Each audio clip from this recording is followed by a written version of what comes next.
Get off this property right now. Officers, remove her immediately. I already sold this ranch to my cousin's son."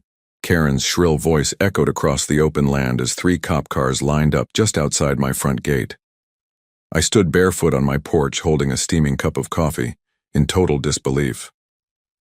My ranch dog Boomer growled low from beside me, ears perked. The officers were already marching toward my front yard.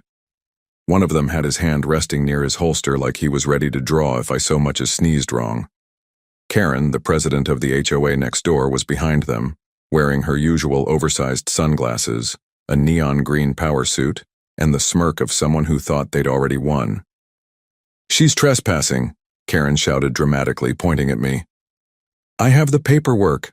I sold it to my family last week. She's refusing to vacate.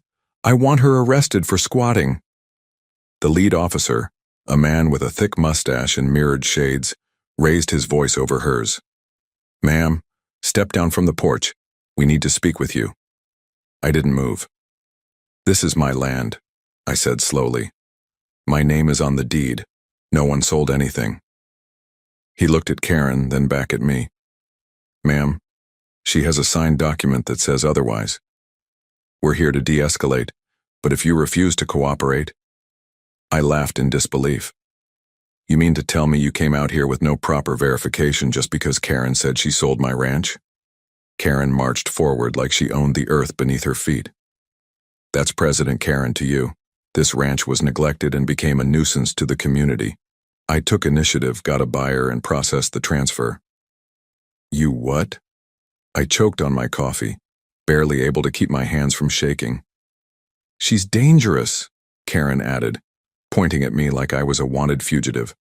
"She lets wild animals roam. There's a bull that charged my poodle last week." Boomer barked loudly, stepping between me and the officers as they neared. One officer placed a hand on his radio. "Ma'am, if you don't come with us peacefully..." And just like that, everything shifted. A low rumble started in the distance. I glanced behind me. A dozen pickup trucks were pulling up behind the house. One by one, my ranch hands jumped out. My cousin Levi, who had arms the size of tree trunks, stepped forward first. "Is there a problem here, ma'am?" he said, glaring at the cops. Karen turned pale. What she didn't realize was, I wasn't alone. Cliffhanger. What's going to happen when my ranch hands confront the cops? Will the officers back off or escalate? What's in the fake document Karen brought? Let's rewind. The truth is, I wasn't always a rancher. A year ago, I lived in the city working as a corporate manager. But after my uncle passed, I inherited this 60-acre ranch tucked just outside a quiet little town. I thought it would be peaceful, maybe even healing after the mess my life had been. But I hadn't counted on Karen. Karen lived in the HOA community about half a mile down the dirt road. It was a gated subdivision full of matching houses, trimmed hedges, and people who thought they were royalty because they had 2-car garages and color-coded trash bins. From the first time she saw me, she made it her mission to clean up the area. According to her, my ranch was an eyesore. My animals were uncivilized, my fences were too rustic, and my American flag on the porch was too aggressive. She started small. At first, she'd leave typed-up letters in my mailbox complaining about dust clouds from my pickup or my early morning rooster. Then came the petitions. Yes, actual petitions, asking the county to rezone my land so it would fall under HOA regulation. But it was the 3rd week after I moved in that she got bold. I was hauling hay bales when I noticed a strange SUV parked near my barn. Karen was inside with a notepad and a man in a suit beside her, who I later found out was a realtor. I walked up, sweaty and covered in dirt. "Excuse me, can I help you?" I asked. "Oh, don't mind us," she said with a fake smile. "We're just checking property lines." "Without my permission?" She gave a tight laugh. "Well, since the HOA is looking to acquire this land, we figured it was okay." I told her to leave. The next week, I caught someone spray painting orange marks along my fencing. Then someone posted a "for sale" sign at the far edge of my property, without my knowledge. I filed a complaint with the sheriff's department. They said they'd look into it but didn't do much. Small towns can be tricky like that, especially when HOA folks donate heavily to local events. So I started documenting everything. Every letter, every phone call, every uninvited visitor. I even put up trail cams and motion detectors around the property. Then one morning, my mailbox was knocked over.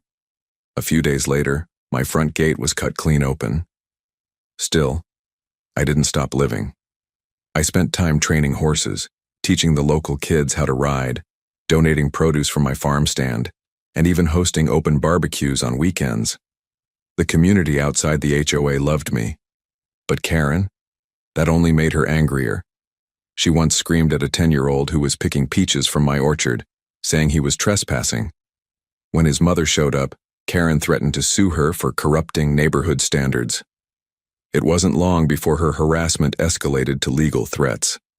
Letters claiming my barn violated community ordinances, despite the fact I wasn't even under their jurisdiction. I had my lawyer respond, but Karen wasn't someone who respected boundaries. Then came that morning. Boomer had barked nonstop at the gate, which was odd. I walked out to find 3 squad cars and Karen pacing behind them like a general commanding an army. She had what looked like a deed in her hands, printed, highlighted, and stamped with a seal I'd never seen before. It looked legit, but I knew it had to be fake. My lawyer hadn't notified me of any sale, and I certainly hadn't signed anything. That's when she yelled, "I sold it to my cousin's son. The HOA approved it. She's got no say in it anymore." The fact that the police even considered her nonsense was terrifying. But as I stood there, surrounded by hostility, sipping coffee and trying to keep calm, something inside me snapped. Enough was enough. I looked at the officers and said, "I hope y'all are ready for the biggest lawsuit your department's ever seen." And just as one of them stepped onto my porch, Levi's voice rang out like thunder from the trucks pulling in. "Ma'am," he repeated, "is there a problem?" Every head turned. Karen's jaw dropped. The officers froze. 12 ranch hands were now behind me, boots crunching the gravel, arms crossed, eyes narrowed. Most of them were ex-military or lifelong ranchers, people who didn't scare easy. One of the younger deputies stepped back and whispered to the mustached officer. Boomer sat, tongue out, tail wagging like it was all a game. But the tension could be cut with a knife. And just when it felt like things couldn't get more heated, one of my ranch hands opened the tailgate of a truck and pulled something out. It was a massive folder, thick, worn, and sealed with the county's official seal. "Got the real deed right here," he said. "Certified by the county clerk. This land's been in her family for over 60 years. He handed it to the officers. And then Karen lunged. She screamed and grabbed for the folder. But before she could snatch it, something shocking happened.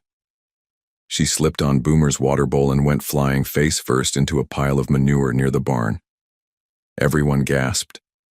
And just like that, everything exploded into chaos. Karen lay sprawled in the dirt and manure pile, her once bright neon green suit now smeared in brown, her sunglasses lopsided and cracked. The silence that followed was broken only by the faint buzzing of a fly and Boomer's single bark, as if he approved. The officers didn't move at first. One of them blinked slowly like he was trying to process what he just witnessed. The younger one let out a tiny snort before quickly covering his mouth. My ranch hands tried to stifle their laughter, but a few couldn't hold back. Karen, groaning, slowly pushed herself up. "This is assault. You trained that animal to do this," she shouted, pointing wildly at Boomer. I folded my arms and looked her straight in the eye. "You tripped over a water bowl, Karen. Maybe your heels aren't made for the countryside." The lead officer stepped forward and helped her up, though you could tell he wasn't thrilled about it. "Ma'am, we're going to need that document you mentioned earlier, the sale deed. We need to verify its authenticity before we can proceed any further." Karen was breathing heavy, nostrils flaring like a bull. She handed over the fake deed with shaking hands. The paper was a mess of highlighter, fake seals, and a name written in all caps with a spelling error. The officer read through it silently, his brows pulling tighter with each second. "This document doesn't have a legal parcel number," he finally said. There's no county clerk signature, no notary stamp, and the buyer's name is listed as Travis Carlson, HOA relative with no ID attached. I told you she forged it, I said calmly. And I have the real deed in that folder. The officer turned to my ranch hand, still holding the official documents. Mind if I take a look? He handed them over without a word. The officer flipped through them slowly. These had all the proper seals, stamps, and even dated back decades. The ownership trail was clean and my name was there in bold. Well, that clears things up, the officer said, handing the fake deed back to Karen. Looks like this is not only invalid, it's criminal. You could be looking at fraud charges. Karen's face turned red, then pale. No, this is all a misunderstanding. I was just trying to help. She clearly doesn't know how to run this place. It's a mess. The weeds, the noise, the animals. This should have been part of the HOA years ago. I stepped down from the porch and stood eye to eye with her. You can't just decide to take something that doesn't belong to you, Karen. This isn't your gated playground. This is my home. I was going to bring order to this place, she snapped. I was trying to improve property values. By stealing my ranch? By making it better for everyone. A small crowd had started to gather by the gate, neighbors from the nearby farms and even a few from the edge of the HOA. I spotted Mrs. Jenkins, who ran the local flower shop, and old man Parker, who sold peaches at the corner stand. They were whispering and pointing at Karen. You said this ranch was yours now? Parker asked, stepping forward. That you sold it? Karen flinched. I thought the papers went through. You've been running your mouth all over town about how you were going to bulldoze the barn and put in a tennis court, Mrs. Jenkins added. That set everyone off. What about our kids' riding lessons? Someone asked. She promised she'd open a private resort here. Who gave her that idea? Karen looked like a cornered cat. You all don't understand. I was trying to help. This place drags down the neighborhood.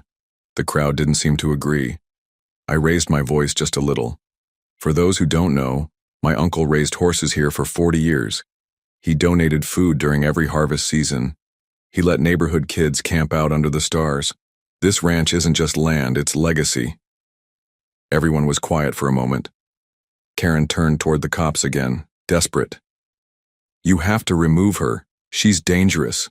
This whole ranch is a violation of community code. She's not part of your HOA, the mustached officer said flatly. And even if she were, that wouldn't give you the right to falsify documents or call in a trespassing claim. Karen's voice cracked. But she doesn't belong here, Boomer growled again. The officer looked her square in the face. Ma'am, unless you want to be cited for filing a false police report, I suggest you leave. Now. Karen stared at him like she couldn't believe what she was hearing. You're taking her side? No, he said. I'm taking the side of the law. There was a tense moment as Karen stood there trembling, her once pristine suit still covered in filth, her ego in tatters. I'm not done, she hissed. This isn't over. She turned on her heels and stormed back toward her shiny white SUV, flinging the driver door open so hard it bounced back and hit her. She shoved it again, harder, jumped in, and floored it so fast she kicked up a dust cloud behind her. The cop stood for a moment longer, then handed back the deed to my ranch hand. Sorry about all this, one said. She made it sound like an emergency. I just nodded. Thanks for sorting it out. As they left, the neighbors approached me one by one. A few patted me on the shoulder. Others shook their heads and apologized for ever believing Karen's gossip. But just as I thought the storm had passed, a message alert buzzed on my phone. It was from the county office. A new zoning request had been filed for my ranch, by Karen, and attached to it was a signed petition from 14 HOA members. I stared at the screen. This wasn't over. Not even close. The next morning I drove straight to the county clerk's office with a copy of the text and the attached petition still open on my phone. I wasn't about to wait around and let Karen pull more tricks. The woman had just filed a zoning request claiming my ranch should be reclassified as shared recreational space for neighborhood expansion. The audacity of it almost made me laugh. Almost. The county clerk, Miss Denise, sat behind the front desk in her usual pink cardigan and cat-eye glasses. She looked up and smiled when I entered. "Well, well, if it isn't the ranch lady who's got the whole town talking," she said. "I was just about to call you." "Let me guess," I said, holding up my phone. "You got this zoning request too?" Denise nodded. "Came in yesterday evening right before closing. I flagged it. It's creative, I'll give her that. But it's not legal." "Can she really get this passed?" I asked. 14 HOA members signed it. "She can try," Denise replied, pulling the file from a drawer. "But your property's not within HOA jurisdiction. Always has been zoned for agricultural use with independent ownership. This petition holds no weight unless you give consent." "I don't." "I figured," she said with a wink. "But they've also requested a formal review, which means the zoning board has to meet and consider it. The hearing's been scheduled for 2 weeks from now." "Great. 2 weeks of Karen running around town, spinning stories and acting like she's about to turn my ranch into a clubhouse with a pickleball court and smoothie bar." I left the office with a headache and a folder full of paperwork. When I got home, I gathered my ranch hands in the barn and told them what happened. Levi whistled. "She really doesn't know when to quit." "She's dangerous," I said. "If she wins this zoning request, I'll have HOA rules shoved down my throat. They'll dictate everything, from the type of fencing I use to how many chickens I can keep." "We could start getting more support," suggested Maria, one of my toughest and most loyal ranch hands. "Let the community know what she's trying to do, make it public." So that's exactly what we did. The next day, I drove to town and printed flyers titled, "Save the Ranch. Say no to HOA takeover." I passed them out at the diner, the feed store, the library, and even the elementary school. I spoke with parents, farmers, old folks, and business owners, anyone who'd listen. To my surprise, most people were on my side. "She's lost it," said a mechanic from the gas station. "I heard she told people you kept alligators in your pond." "She came to my shop asking if I'd sponsor a tennis court fundraiser," said Mrs. Jenkins from the flower shop. "Claimed it was part of the ranch revitalization project. I thought she was joking." "She told my wife she was going to build a dog park where your barn is," said Old Man Parker. It was absurd, but also terrifying. Karen had been planting seeds for weeks, maybe months. By the weekend, we held a town meeting at the community hall.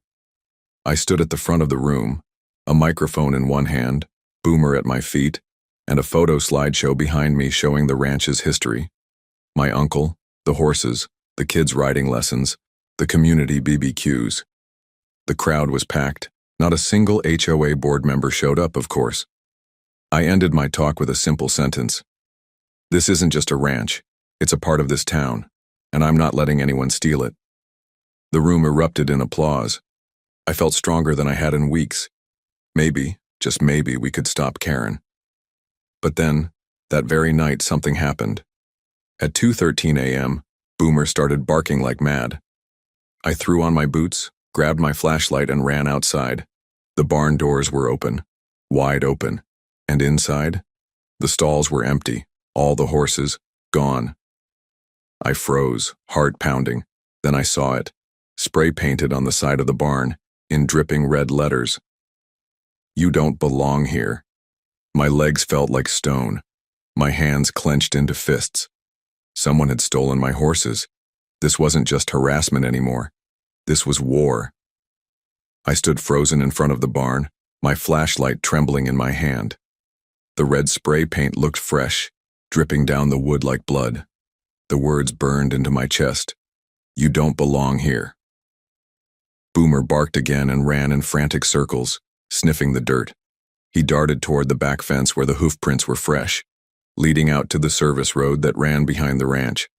My horses were gone, all 6 of them, 2 mares, 3 geldings, and my uncle's prize stallion, Ranger, vanished into the night. My mouth went dry. I grabbed my phone and called Levi. "Yeah?" he answered groggily. "They took the horses," I said. Silence. "I'll be there in 5, he said. The line went dead. By 2:30 a.m., my entire crew was on the scene, flashlights sweeping the pastures, boots crunching through dirt, eyes wide with disbelief. Levi walked up to the side of the barn and squatted by the fence line. "Tire tracks," he muttered. "Big ones, dual rear wheels. Someone used a stock trailer." Maria ran back with a broken halter in her hand. They cut through the side gate, used bolt cutters. I stood in the middle of it all, still in my flannel nightshirt and boots, fists clenched. "They took Ranger," I said, barely able to say it aloud. Levi looked up. "You think it was Karen?" I didn't even hesitate. "Absolutely." "But why steal horses?" Maria asked. "She's crazy, but this is next level."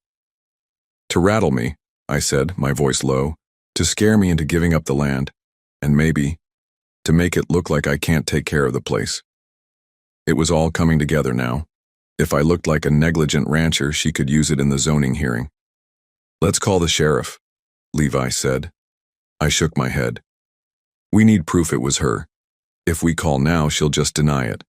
And without evidence, they won't lift a finger." But I had an idea. I'd installed trail cameras last month after Karen had her open house with that realtor. I hadn't checked the SD cards in a while, but I prayed they caught something. I ran back inside, grabbed the trail cam monitor from the drawer, and rushed to the oak tree that had the best angle on the back fence. I popped the SD card into the reader and scrolled through the footage. At 1:47 a.m., movement, a large black truck pulling a trailer. I fast-forwarded. At 1:49 a.m., the barn doors opened. A man stepped out first, bald head, thin build, maybe mid-40s. Then a second person followed. Even in the grainy night vision, I recognized the outline of her ridiculous high ponytail and bright blazer. It was Karen. She was there. I turned the screen toward Levi. "Got her." He exhaled. "You gonna go to the sheriff now?" I nodded slowly. "Yeah, but I'm not stopping there." I copied the footage to a USB drive and we loaded up the truck. While Levi drove, I called the sheriff's emergency line. I kept it short and calm. I had video evidence of theft and trespassing. We were on our way. Sheriff Hart met us at the office. He was a stocky, no-nonsense man with gray stubble and heavy boots. I'd only met him once before, but he'd seemed fair. "You're sure it's her?" he asked after watching the footage. I'd bet my entire ranch on it. "Well," he said, rubbing his jaw, "that footage is good, but we'll need more if we're going to issue a warrant. Location of the horses, recovery, witness statements, all of it." "What if she moves them before morning?" Levi asked. "She might," the sheriff admitted. "But if she crossed county lines, she's in deep trouble. That's livestock theft, felony charges, and if she altered any ownership records, it could be federal." I leaned across the desk. "She's desperate, Sheriff. She'll do something stupid again." He nodded. "Let me make some calls." By the time we got back to the ranch, the sun was rising and my phone was lighting up. Word had spread fast. Photos of the graffiti had gone viral in the local Facebook groups. People were shocked and angry. My neighbor, Parker, brought over breakfast biscuits and hot coffee. "Just say the word and I'll rally everyone. That lady's gone too far." The outpouring of support was overwhelming.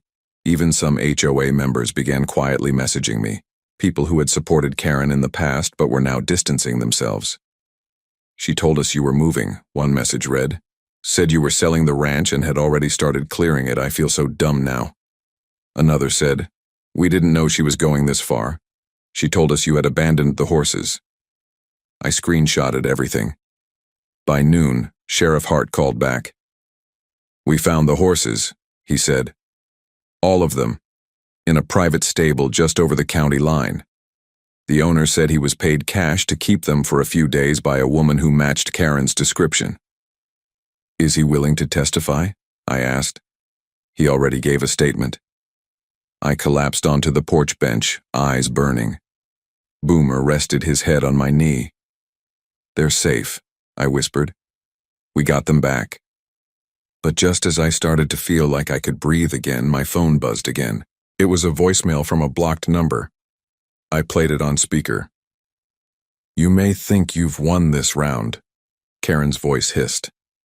"But you don't know who you're messing with. My husband is on the HOA zoning board now, and we've already filed a complaint with the State Agricultural Commission. You'll be out by the end of the month." The call ended with a beep. My blood ran cold. Karen wasn't giving up. She was doubling down, and she just brought her husband into the fight. I replayed Karen's voicemail 3 times, each time with a deeper ache growing in my chest. "You'll be out by the end of the month." Her voice oozed smugness, like she believed she had me cornered. Her husband, Charles Lindholm, wasn't just on the zoning board. He was the newest vice chairman appointed just 2 weeks prior during a quiet reshuffle no one in town paid much attention to. But now it made sense. Karen had been playing a long game, setting up every piece of this scheme months in advance.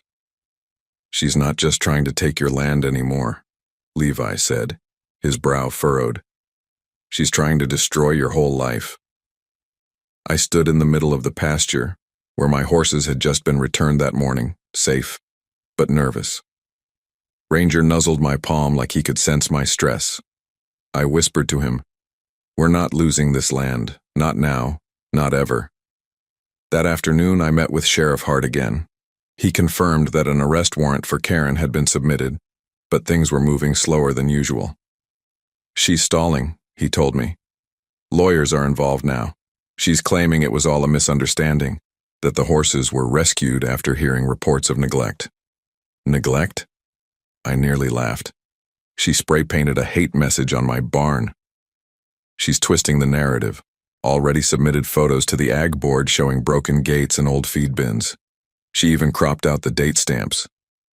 "I have proof," I said, placing a folder thick with screenshots, time-stamped photos and camera footage on his desk. Trail cam footage, vet records, my neighbor's statements. All of it. Hart flipped through the folder. "It's solid, but this is turning political. You'll need to be ready for that hearing." I was. By the next morning, flyers went up all over town. "Community Rally to Save the Ranch" was the headline, with a giant photo of Ranger in the background and a line below that said, "Come stand for truth and landowners' rights." The rally was set for Saturday, 3 days before the zoning hearing, and people showed up. Dozens, then hundreds. Old farmers, young families, even students from the nearby college came out. Local food trucks parked by the fence. A bluegrass band set up near the barn. It looked more like a fair than a protest. I took the mic standing on a hay bale platform. "Karen Lindholm wants to take my land," I told them. "She wants to turn it into a country club for her HOA friends. She lied. She forged. She even stole my animals. But this isn't just about me. This is about all of us, about what happens when a handful of people think they can bully the rest into silence." The crowd cheered so loudly it echoed across the hills. Karen showed up halfway through, wearing a black pantsuit, oversized pearls, and holding a clipboard. Charles walked behind her, tall and stiff as a board. They didn't speak to anyone. Just stood at the fence, scowling and taking notes. Every once in a while, Karen pointed toward something and whispered to Charles. I locked eyes with her once. She smiled, but it wasn't warm. It was the smile of someone who believed they'd already won. 2 nights later, the zoning board meeting took place at the county administration building. The hearing room was packed, standing room only. Karen sat in the front row, arms folded, her hair perfectly curled. Charles sat beside her, flipping through a binder. My name was called first. I stood before the panel and delivered my statement. I showed them the original deed. I played the trail cam footage. I passed around a stack of letters from neighbors, business owners, local teachers, even children who'd learned to ride at my ranch. Karen Lindholm has no legal claim to my land, I finished. She didn't buy it. I never agreed to anything. She's forged, trespassed, and lied. Charles rose next. He cleared his throat and began what he probably thought was a brilliant legal takedown. Ladies and gentlemen, I don't question Miss Campbell's passion, he said, addressing the board. But passion does not equal stewardship. There have been multiple complaints about safety issues, noise disturbances, and unsightly structures on the land. As representatives of the community, the HOA simply wants to bring this property up to standard. "You mean steal it?" someone muttered behind me. A few people snickered. Charles went on. "We believe rezoning this area for recreational development would benefit the entire neighborhood." That's when Sheriff Hart stood up from the back of the room.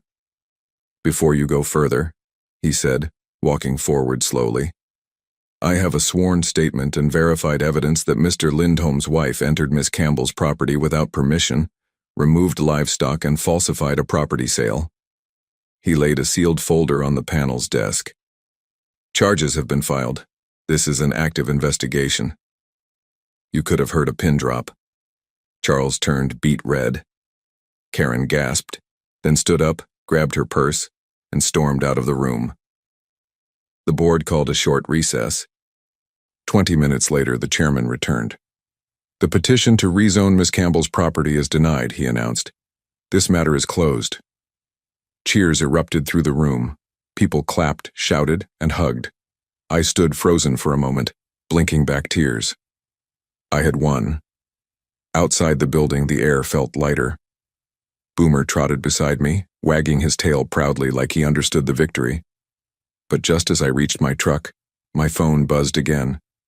This time, it was a message from an unknown number. "You may have won in court, but I don't need the law to finish what I started. Watch your back." I stared at the screen. Karen wasn't done. She was going rogue. I gripped the steering wheel tight, the glow of that last message still lighting up my phone screen.